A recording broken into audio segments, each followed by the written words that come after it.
So, hi everyone, we are group 3. Then yung napunta sa aming topic is edukasyon. Pagsusuri ng isang maikling kwento. Ano nga ba ang maikling kwento?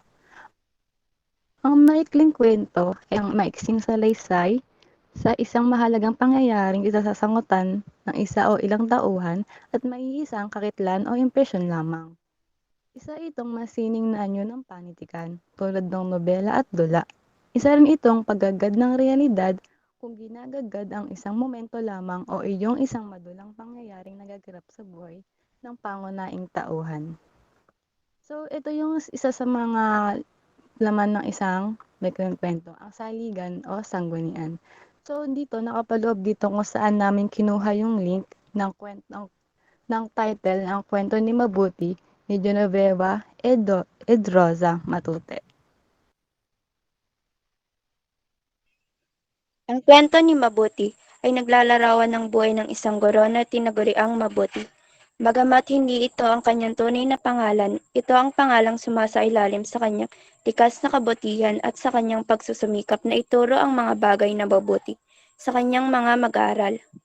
Ang pangunahing bahagi ng kwento ay nakapokus sa paglalarawan ng pang-araw-araw na gawain ni Mabuti bilang isang guro at sa mga pangyayari sa buhay nito. Kahit na itinatangi si Mabuti dahil sa kanyang likas na kabutihan, lumalabas sa kwento na may mga lihim siyang dinadala, lalo na ang kanyang sitwasyon bilang pangalawang asawa. Ang kwento ay naglalaman ng pagtanggap sa kabila ng mga imperfection ng isa't isa. Pinapakita nito ang importansya ng pag-unawa sa kapwa at pagbigay halaga sa mga simpleng bagay sa buhay. Ang karakter ni Mabuti ay naging naging tagapagbigay inspirasyon hindi lamang sa kanyang mga mag-aaral, kundi sa lahat ng mambabasa sa pagpapakita ng kabutihan, pagtanggap at pag-asa kahit sa gitna ng mga paghihirap. Next. May akda. Si Genova Edrosa Matute, 1915 to 2009 ay isang kilalang Pilipinong makata at manunulat. Isa siyang premadong manunulat na nagtaguyod ng kultura at wika ng Pilipinas sa pamamagitan ng mga akda. Ilan sa kanyang mga kilalang likha ay ang Sa Tabi ng Bangkeron at Ako'y Isang Tinig. Siya rin ay nagturo ng panitikan sa iba't ibang paaralan sa Pilipinas. Si Genova Edrosa Matute ay nag-aral sa Universidad ng Pilipinas, UP sa Diliman, Quezon City. Ipinagpatuloy niya ang kanyang pag-aaral sa UP at naging isang prominenteng manunulat at guro sa larangan ng panitikan. Next. Kahulugan ng pamagat na akda. Ang kwento ni Mabuti ang naging pamagat ng ginamit na akda sapagkat ang kwento ay tungkol kay mabuti ng isang guro. May mabuting pananaw sa buhay. Hilig magsabi ng mabuti kaya siya binansag ng mabuti ng mga mag-aaral. Pagsusuri sa nilalaman. Ito ang mga tauhan kung saan ang kwento ni Mabuti. Si Mabuti, isang guro sa isang publikong paaralan. Si Fe, ang estudyante ni Mabuti. Anak ni Mabuti, 6 na taong batang babae na nais maging manggagamot ni Mabuti. Mga estudyante, mga mag-aaral na tinuturuan ni Mabuti sa panitikan, pagtitiisan at paulilat na sa paaralan. Ang uri ng paglalarawan ng tagpuan ay pahiwatig sapagkat hindi direktang sinabi, akda ng lugar, ginanapan ng istorya. Kwento ni Mabuti tungkol sa anak. Asawa ni Mabuti. Mahihino na natin na iniwan siya ni Mabuti at kanyang anak para sa ibang babae.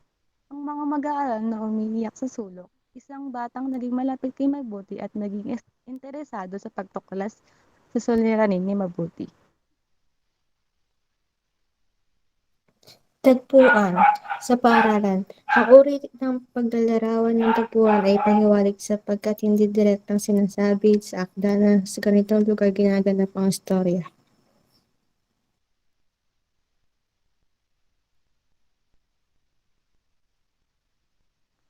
Banghay ng maikling kwento. Sa banghay ng maikling kwento, meron ditong simula, suliranin, kasukduran, kaarasan, at wakas.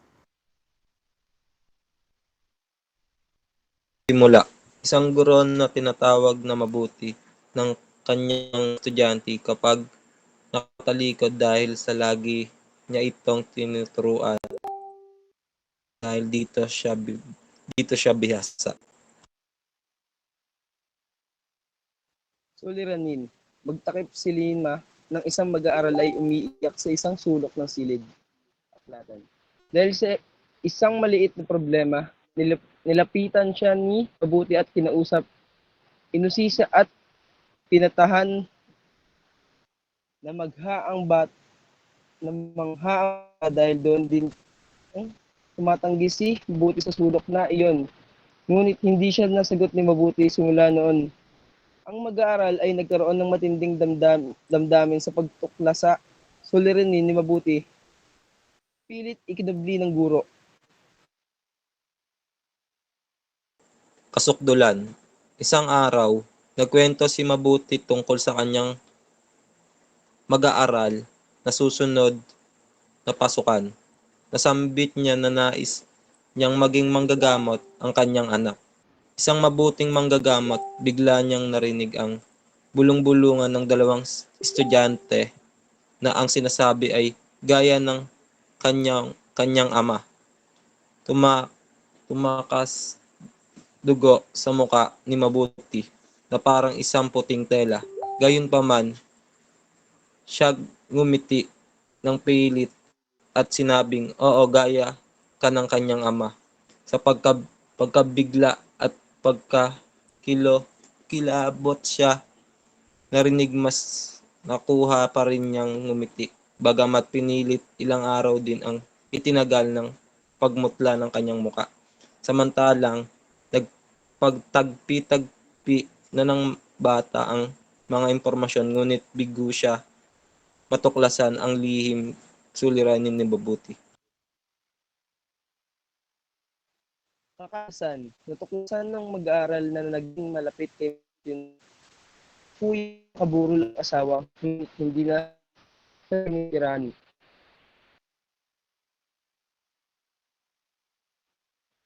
Gusto ng at nabatid ng mag-aaral na naging malapit Mabuti at iyon ang nagpagaan ng damdamin nito. Pagpapahalaga ayon sa nila naman.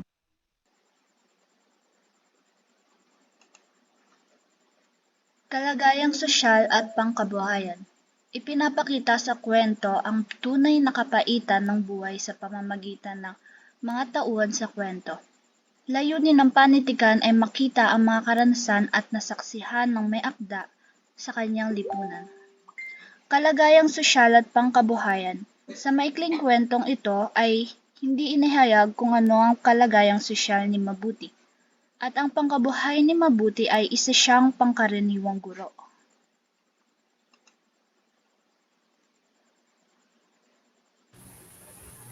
Kulturang Pilipino.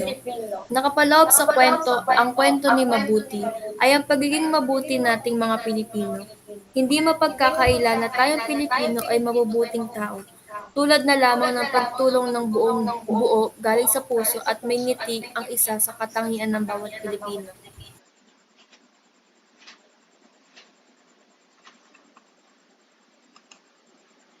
Pilosopiyang Pilipino. Bagamat may mga tao na nag-iisip agad ng mga negatibong paraan para sa mga mangyayari, ngunit dadating ang oras na ang bawat negatibo ay mapapalitan din naman agad ng positibong paraan, gaya nangyari sa maikling kwento na may pamagat na Ang Kwento ni Mabuti.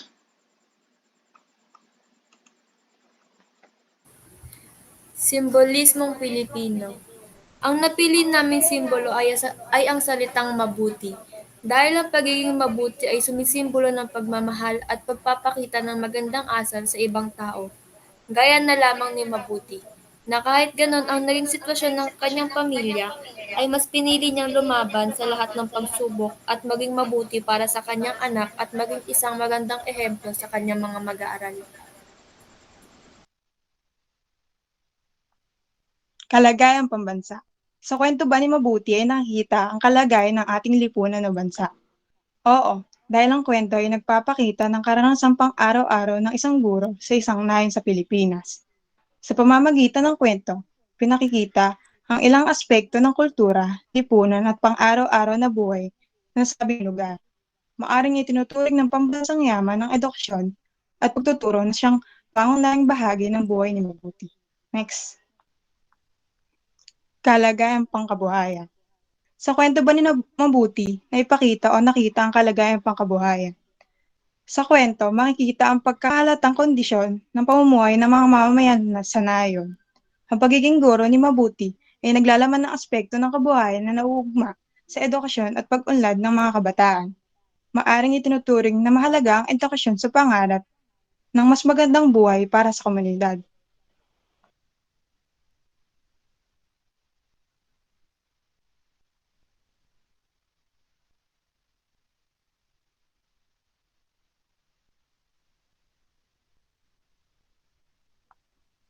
Kalagayang pansarili. Sa kwento ba ni Mabuti na ipakita o nakita ang kalagayang pansarili? Naiugma ba ito sa kalagayang pansarili o sa ating sarili? Oo, dahil ang pagkakaroon ng mabuti at mapagkalingang puso ni Mabuti ay nauugnay natin sa ating sarili at nagbibigay daan sa ating pakikipagtagpo sa iba't ibang tao sa ating paligid. At ang mga personal na pagpapasya ni Mabuti at ang kanyang mga pangarap ay nagbibigay ng bahagi sa aspekto ng ating buhay na may kinalaman sa pansariling pag-unlad.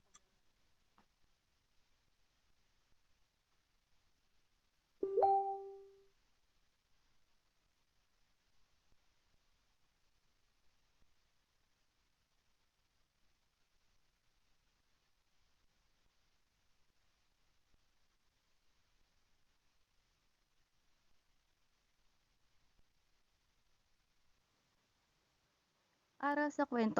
Ano nga ba ang mapupulot nating aral sa kwento? Ito ay masasalamin natin sa isang malakas na tao. Hindi pinapakita ni Mabuti sa iba ang kanyang kalungkutan dahil gusto niya ang makita sa kanya ng iba o ng kanyang mga estudyante ay kabutihan o pagiging positibo. Sa panahon ngayon, napakaraming problema ang kinakaharap nating mga tao. Ang kambal na yan ang buhay. Ang mga mahihina ay malulungkot at mawawalan ng pag-asa. Ang iba nga ay nagpapakamatay pa. Ngunit sa kwento na ito ay nakita natin na si Mabuti na malakas niyang nilabanan ang kanyang kalungkutan at mga problema niya sa buhay. Hindi siya nagpahinaan ng loob. Pagkus nagpatuloy sa buhay at nagawa niya ang kanyang mangarap ng mataas para sa kanyang anak. Maintindihan sa buhay ang nagagawa pa niyang kwentong ito, hindi tayo dapat madaig sa problema ng ating buhay. Tignan natin sa kwentong ito na hindi dapat tayo mabaig ng problema. Bilang isang paraiso na puno ng kagandahan at kabutihan, unawain natin na normal sa tao ang kalungkutan. At sa pagtanggap ng kalungkutang iyon, makakamit natin ang kaligayahan na matagal na nating inaasam. So, nandito yung mga members ko na naki-operate and then leaders. Then thank you po sa pakikinig.